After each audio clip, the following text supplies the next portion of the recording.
Hi friends, welcome to my channel. இந்த வீடியோவில் என்ன பார்க்க போகிறோம்னா, நம்மளில் நிறைய பேருக்கு இருக்கிற ஒரு பொதுவான பிரச்சனை மணி மேனேஜ்மெண்ட் தான். வாங்குகிற சம்பளம் வரதும் தெரியல, போகிறதும் தெரியல, நிறைய செலவுகள் வருது. இதெல்லாம் சமாளித்து எப்படி சேமிக்கிறது அப்படிங்கிற கேள்வி எல்லாருக்குமே இருக்குது. அதுக்கான மணி மேனேஜ்மெண்ட் டிப்ஸை பற்றி தான் பார்க்க போகிறோம். ஏன் சேமிப்புக்கு அதிகப்படியான முக்கியத்துவம் கொடுக்கணும் அப்படின்னா, ஃப்யூச்சரில் நம்ம கையில் ஏதாவது பணம் இருந்தால் தான் எமர்ஜென்சி செலவுகளை சமாளிக்க முடியும், நம்ம தேவைகளையும் பூர்த்தி செஞ்சுக்க முடியும். நம்மள மாதிரி மிடில் கிளாஸ் ஃபேமிலிக்கு சேமிப்புங்கிறது ரொம்ப ரொம்ப அவசியம். இப்போ வர்ற சம்பளத்தில் செலவுகளை சமாளிக்கிறதா இல்லை சேமிக்கிறதா அப்படின்னு நிறைய கன்ஃபியூஷன்ஸ் வரும். அதனால் எப்படி செலவுகளையும் சேமிப்பையும் பேலன்ஸ்டாக வச்சுக்கிறது அப்படிங்கிறதுக்கான ப்ராக்டிக்கல் டிப்ஸை தான் இப்போது பார்க்க போகிறோம். இதில் first tip, track your expenses. அதாவது செலவுகளை நீங்கள் ட்ராக் பண்ண ஆரம்பிக்கணும். எப்படி பண்ணுறதுனா, உங்கள் சம்பளம் வந்ததுலேருந்து நெக்ஸ்ட்டு சம்பளம் வர்ற வரைக்கும் இருக்கிற இடைப்பட்ட காலத்தில் நீங்கள் பண்ணுற எல்லா செலவுகளையும் சின்னதுலேருந்து பெருசு வரைக்கும் எல்லாத்தையும் ஒரு நோட்டில் எழுதி வைங்க.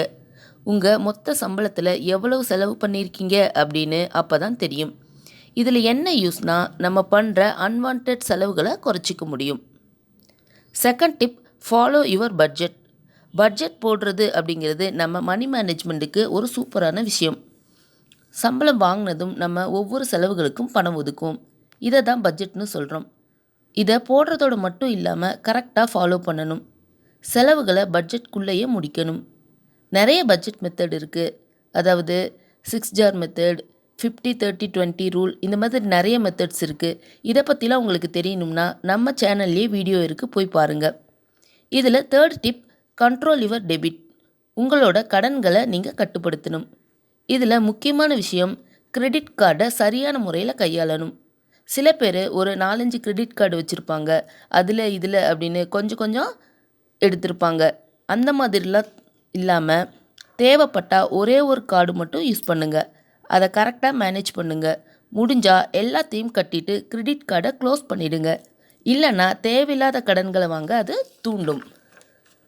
4வது டிப், செட் யுவர் ஃப்யூச்சர் கோல். அதாவது உங்கள் எதிர்கால இலக்குகளை நிர்ணயிங்க. ஃப்யூச்சருக்காக யோசித்து அதுக்கு என்ன மாதிரியான ஸ்டெப்ஸை எடுக்கலாம் அப்படிங்கிறத பற்றி தான் இதில் யோசிக்கிற மாதிரி இருக்கும். வர்ற சம்பளத்தை ஏதாவது ஒன்றில் இன்வெஸ்ட் பண்ணணும் அப்படின்னு இல்லாமல், ஒரு 5 வருஷத்தில் நான் ஒரு கார் வாங்கணும், இல்லை என் கையில் சேவிங்ஸாக ஒரு 5 லட்சம் இருக்கணும் அப்படின்னு ஒரு கோலை செட் பண்ணிக்கோங்க. அதுக்கு தகுந்த மாதிரியான சேவிங்ஸை ஸ்டார்ட் பண்ணுங்கள். இதனால் தேவையில்லாத செலவுகளை செய்ய மாட்டோம். உங்கள் கவனம் முழுதும் உங்கள் ஃப்யூச்சர் கோலை நோக்கி தான் இருக்கும். அடுத்து 5வது பாயிண்ட்டு, எஸ்டாப்ளிஷ் ஆட்டோமேட்டட் சேவிங்ஸ். மாதம் பிறந்ததும் அந்த ஒரு அமௌண்ட் ஆட்டோமேட்டடாக பேங்க் அக்கௌண்ட்டில் டெபிட் ஆகிற மாதிரியான மெத்தடை ஃபாலோ பண்ணிங்க அப்படின்னா நீங்கள் செலவு பண்ணுறதுக்கு முன்னாடியே சேவிங்ஸு ஆரம்பிச்சிடும். சப்போஸ் இந்த மெத்தட் ஃபாலோ பண்ணல அப்படின்னா சில டைமில் மிஸ் பண்ணுறதுக்கு கூட வாய்ப்பு இருக்குது. அதனால் சம்பளம் வந்ததும் உங்களோட ஆர்டி, எஃப்டி மாதிரியான சேவிங்ஸுக்கு ஆட்டோமேட்டடாக கிரெடிட் ஆகிற மாதிரி பார்த்துக்கோங்க. இதில் 6வது point, maintain emergency fund. Emergency fund அப்படிங்கிறது எல்லாருக்குமே முக்கியமான விஷயம். ஏன்னா வேலைக்கு போக முடியாத சூழலில், இல்லை வேலை இல்லாத டைமில் இது ரொம்பவே கை கொடுக்கும். அதனால் சைட் பை சைடு எமர்ஜென்சி ஃபண்டை சேர்த்து வைக்கணும். இது எப்போ யூஸ் பண்ணலாம் அப்படின்னா, ஏதாவது கஷ்டகாலம் வர்றப்ப, எதிர்பாராத செலவுகள் வர்றப்ப மட்டும்தான் யூஸ் பண்ணணும். மற்ற செலவுகளுக்கு பயன்படுத்தக்கூடாது. இந்த விஷயத்தில் நீங்கள் ஸ்ட்ரிக்டாக இருக்கணும். இது பெரும்பாலும் எவ்வளவு இருக்கணும் அப்படின்னா, 3 to 6 மாத செலவுகளுக்கு தேவையான பணமாக இருக்கணும். இது எப்படி இருக்கணும் அப்படின்னா, லிக்விட் கேஷாக இருக்கணும். அதாவது நம்மளுக்கு எப்போ தேவைப்படுதோ அப்போ எடுத்து யூஸ் பண்ணுற மாதிரி இருக்கணும். பெஸ்ட்டு இதை நீங்கள் தனி அக்கௌண்ட்டில் கூட மெயின்டைன் பண்ணலாம். இதில் 7வது point, review your budget plan.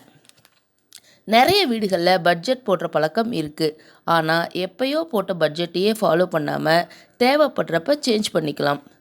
Suppose நீங்கள் வாங்குகிற சேலரி அதிகமாச்சு அப்படின்னா அதுக்கு தகுந்த மாதிரி மாற்றிக்கணும். சேவிங்ஸை எப்படி அதிகமாக்கலாம், செலவுகளை எப்படி இன்னும் குறைக்கலாம் அப்படின்னு பிளான் பண்ணி அதுக்கு தகுந்த மாதிரி நீங்கள் உங்கள் பட்ஜெட்டை ரிவ்யூ பண்ணணும்.